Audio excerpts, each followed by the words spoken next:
ओम नमः शिवाय। शिवजी सदा सहाय। ओम नमः शिवाय। गुरुजी सदा सहाय। अध्याय 27।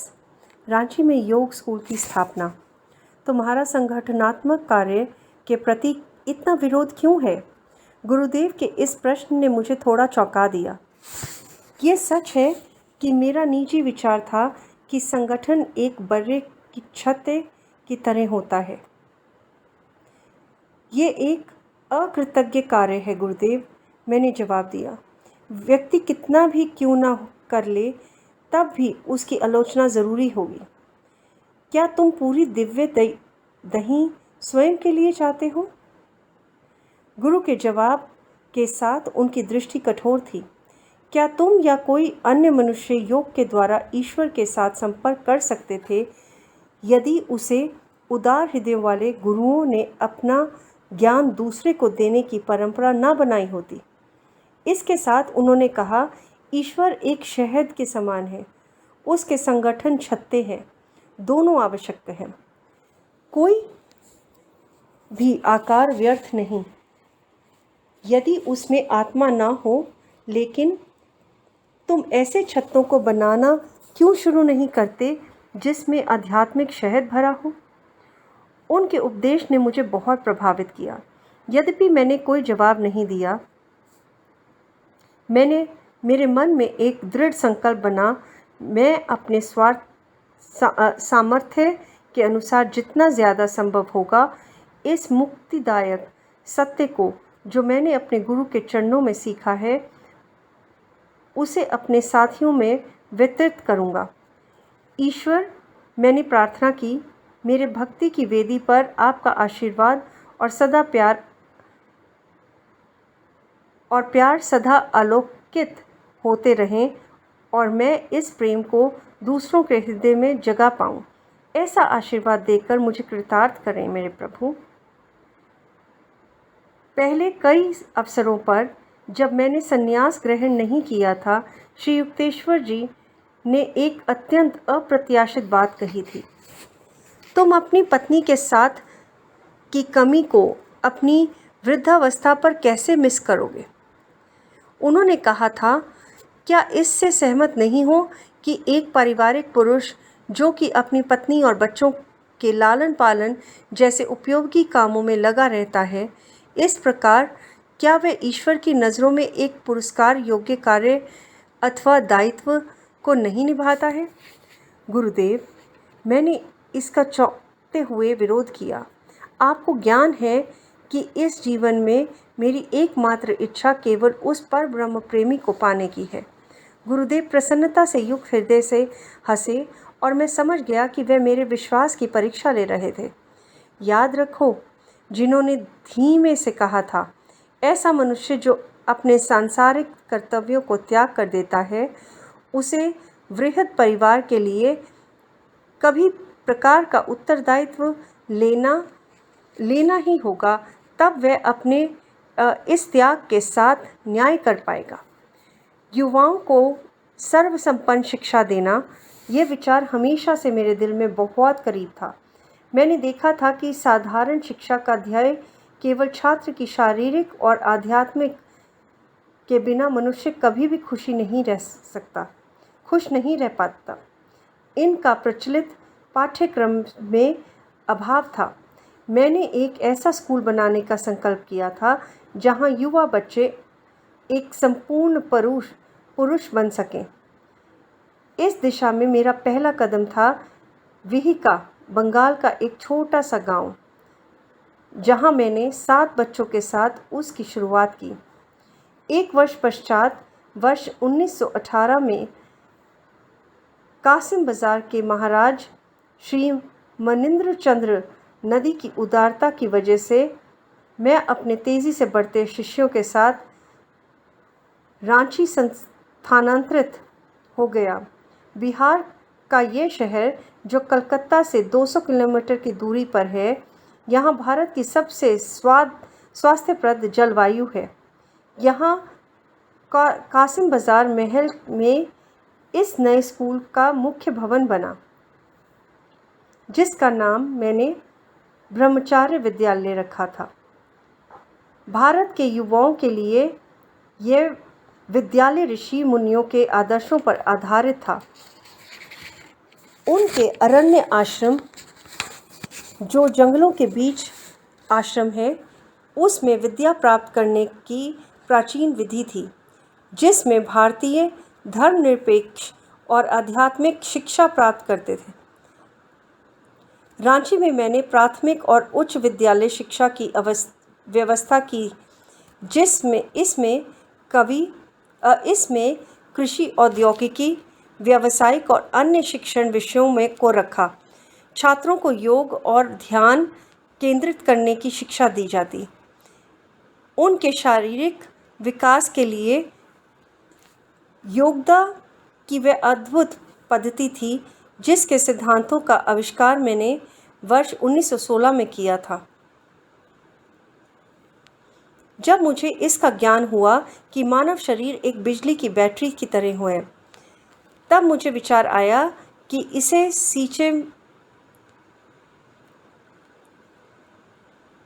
सीधे मानवीय इच्छा शक्ति संचार द्वारा भी रिचार्ज किया जा सकता है। जिस प्रकार बिना किसी इच्छा के कार्य, चाहे वह छोटा हो या बड़ा हो, नहीं हो किया जा सकता। अतः मनुष्य गति प्रदान करने वाली एक मुख्य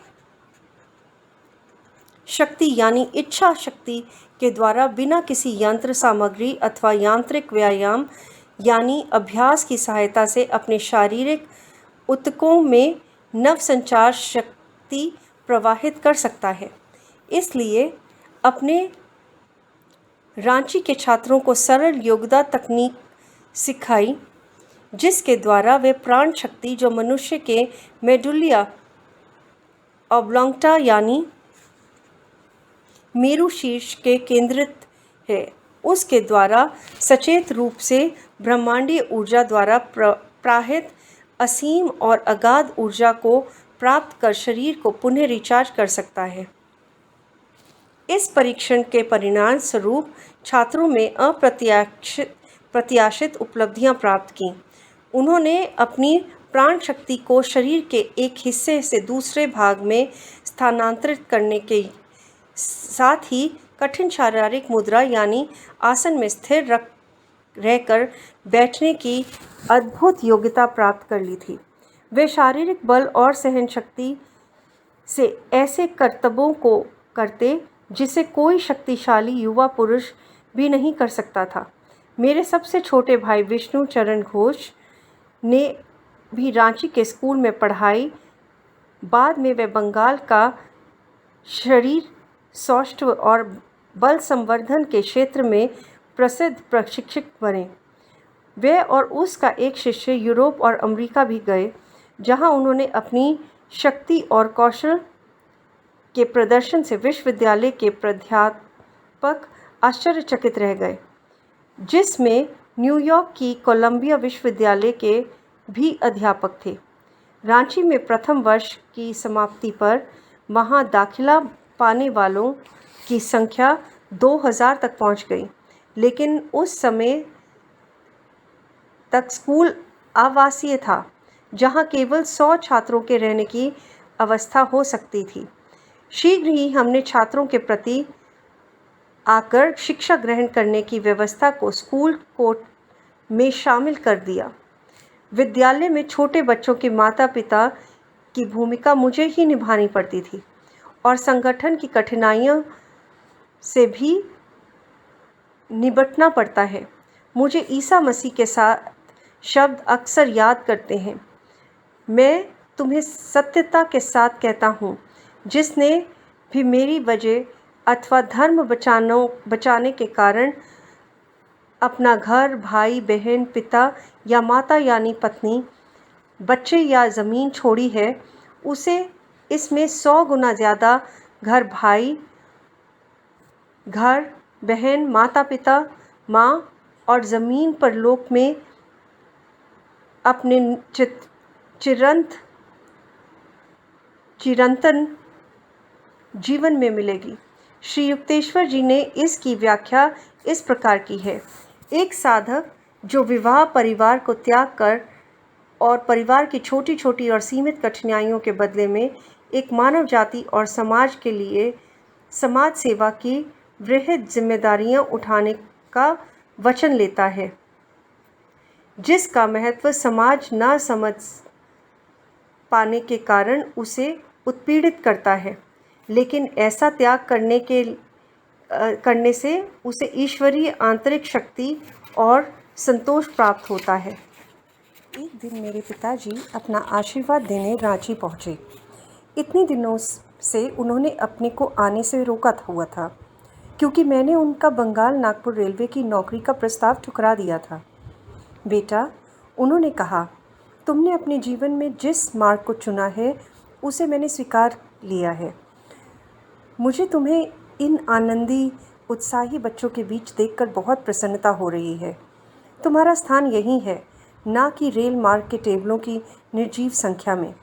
उन्होंने उन दर्जनों छोटे छोटे बच्चों की तरफ इशारा करते हुए कहा जो मेरे पीछे पीछे चल रहे थे। मेरे पास केवल 8 बच्चे थे। उनकी आंखें कौतुक से चमकी। मैं तुम्हारी स्थिति समझ सकता हूँ। हमारे पास एक फलों का बाग और 25 एकड़ उपजाऊ ज़मीन थी, और छात्र अध्यापक के साथ मैं भी इस आदर्श वातावरण में कई कई घंटे खुशी खुशी गुजारते थे। हमारे पास कई पालतू जानवर थे। उसमें एक हिरन भी था, जिससे बच्चे बहुत प्यार करते थे। मैं भी उस हिरन को इतना प्यार करता था कि उसे अपने कमरे में सोने देता। सुबह की किरण के साथ ही वह मेरे बिस्तर पर स्वयं को सहलाने के लिए आ जाता। एक दिन मैंने अन्य दिनों की अपेक्षा जल्दी ही उसे खाना खिलाया, क्योंकि उस दिन मुझे रांची शहर जाना था। मैंने बच्चों को हिदायत दी थी कि हिरन को कुछ मत खिलाना, मगर उनमें से एक ने मेरी आज्ञा का पालन नहीं किया और उस बच्चे हिरन को ढेर सारा दूध दे दिया। जब मैं शाम को वापस आया, तब एक दुखी खबर मुझे मिली कि ज़्यादा खाने की वजह से छोटा हिरन का बच्चा मरणावस्था में है। रोते हुए मैंने उस मरणासन जीव को अपनी गोदी में लिया। मैंने बहुत दयनीयता से ईश्वर से प्रार्थना की कि इस बच्चे की जान बख्श दें। कुछ घंटों पश्चात उस छोटे जानवर ने अपनी आंखें खोली, खड़ा हुआ और कमज़ोरी से थोड़ा चला। पूरा स्कूल खुशी से चिल्ला पड़ा। लेकिन उस रात मुझे इससे एक गहरी शिक्षा मिली, जिसे मैं कभी भूल नहीं सकता था। मैं हिरन के साथ 2 बजे तक रहा। जब मैं सो गया, तब हिरन मेरे स्वप्न में आया और उसने कहा, आप मुझे रोक क्यों रहे हैं? कृपा करके मुझे जाने दें। ठीक है, मैंने सपने में जवाब दिया। मैं फ़ौरन उठा और चिल्लाया, बच्चों, हिरन मर गया। हिरन मर रहा है। सब बच्चे मेरे पास आ गए। मैं दौड़कर कमरे के कोने में गया जहाँ मैंने हिरन को रखा था। उसने उठने की कोशिश की, फिर मेरे चरणों में गिरकर मर गया। सामूहिक कर्मों के अनुसार जो जानवरों के भाग्य का मार्गदर्शन और नियंत्रण करता है, उस हिरन की जीवन अवधि समाप्त हो चुकी थी और वह उच्चतर योनि में जाने के लिए तैयार था। लेकिन मेरे गहरे लगाव के कारण, जिसे मैंने बाद में अनुभव किया कि वह मेरा स्वार्थ था, और मैंने अपनी गहन प्रार्थना से उसे पशु रूप में जकड़े रहने में सफल हुआ था, जिससे वह हिरन निकलना चाहता था। हिरन की आत्मा ने मेरे सपने में याचना की, क्योंकि बिना मेरे प्यार भरी इजाज़त के या तो वो नहीं जाता या नहीं जा सकता था। जैसे ही मैंने इसकी स्वीकृति दी, वह चला गया।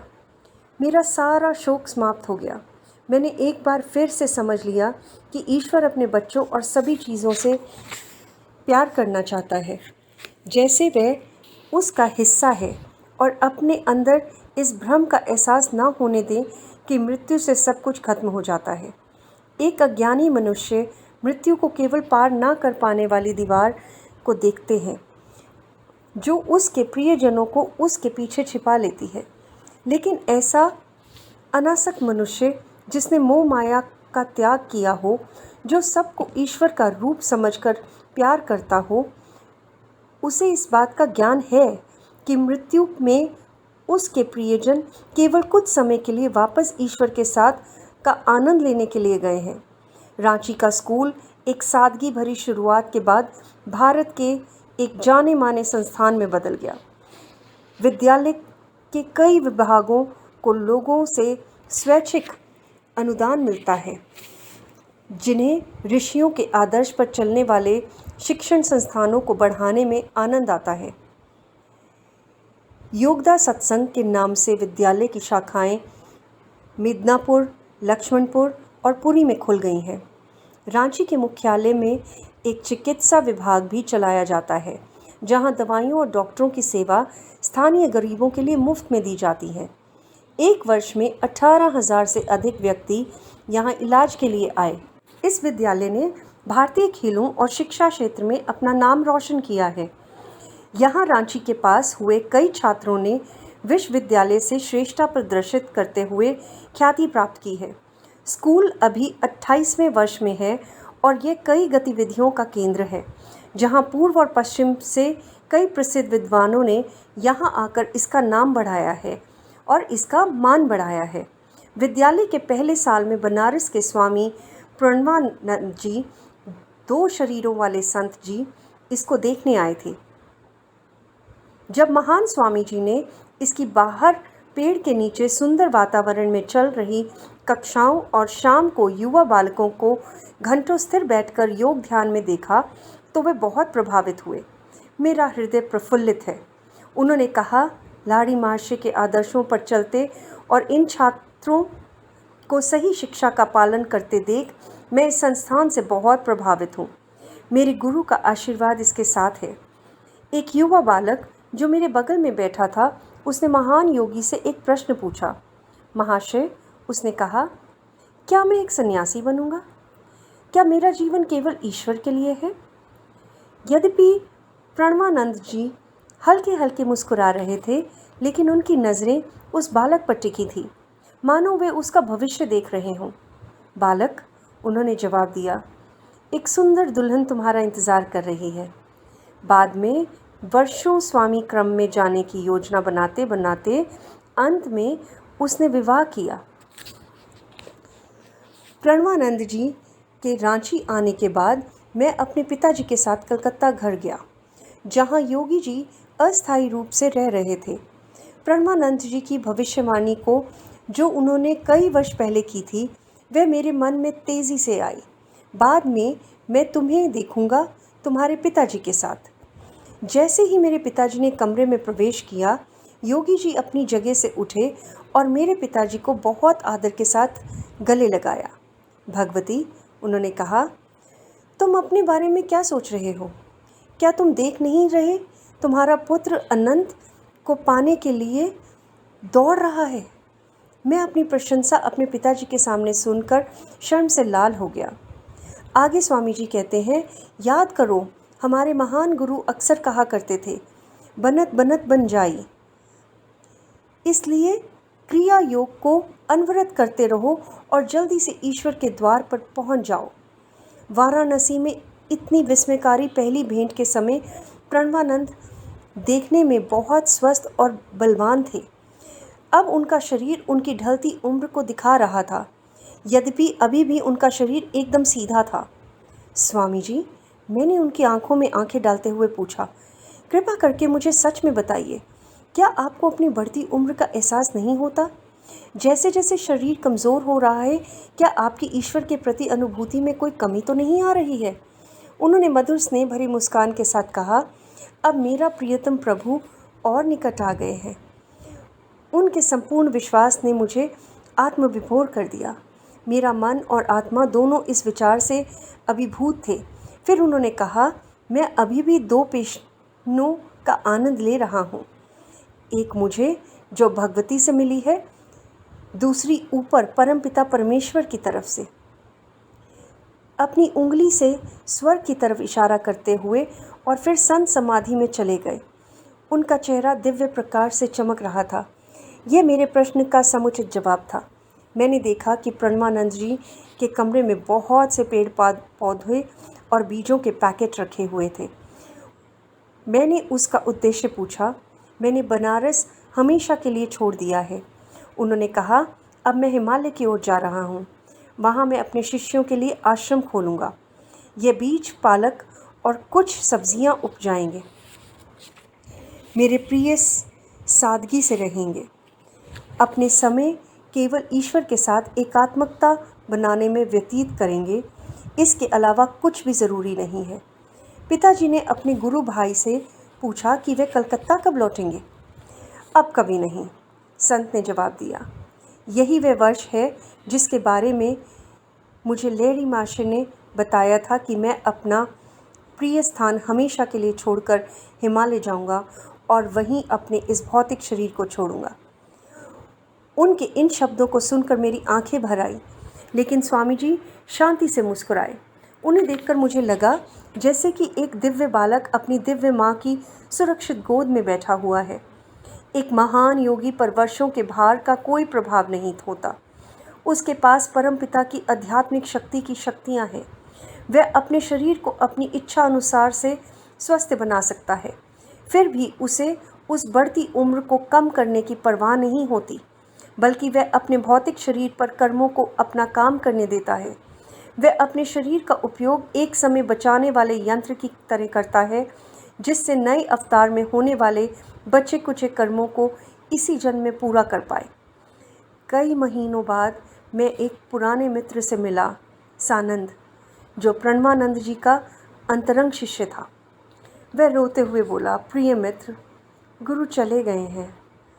उन्होंने ऋषिकेश के पास एक आश्रम बनाया है और हमें वहाँ बहुत प्यार से प्रशिक्षित किया है।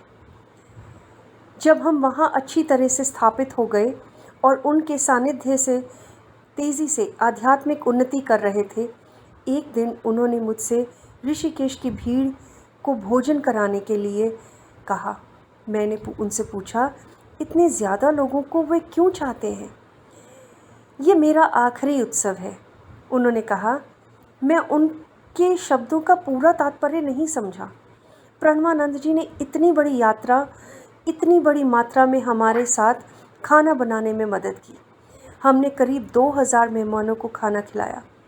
दावत खिलाने के बाद वे एक ऊंचे मंच पर बैठे और उन्होंने हमें अनंत परमात्मा और अत्यंत प्रेरणादायक प्रवचन किया।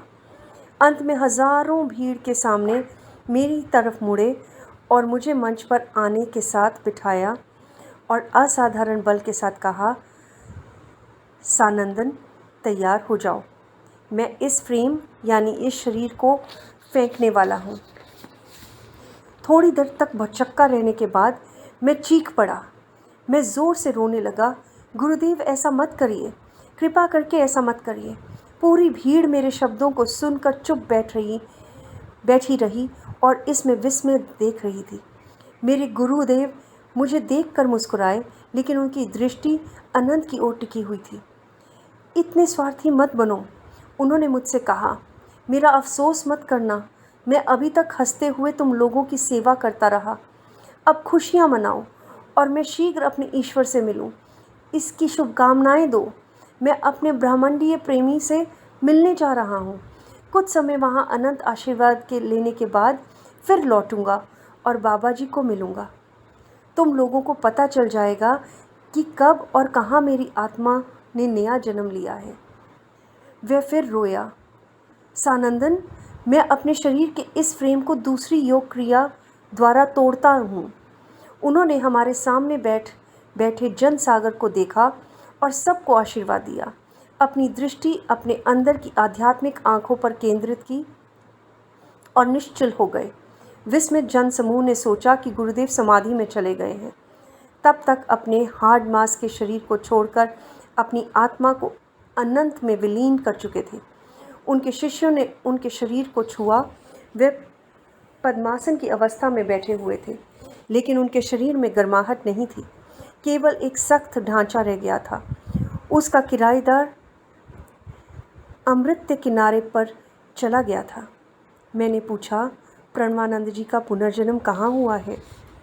ये एक पवित्र विश्वास है जिसके बारे में किसी को नहीं बता सकता, सानंदन ने जवाब दिया। शायद तुम्हें किसी अन्य तरीके से पता चल जाए। कई वर्षों बाद मुझे स्वामी के शवानंद जी से पता चला कि प्रणवानंद जी की मृत्यु के कुछ वर्षों बाद एक नया शरीर बना, जो हिमालय के बद्रीनारायण में गया और वहाँ महान बाबा जी के समूह में शामिल हो गया। ओम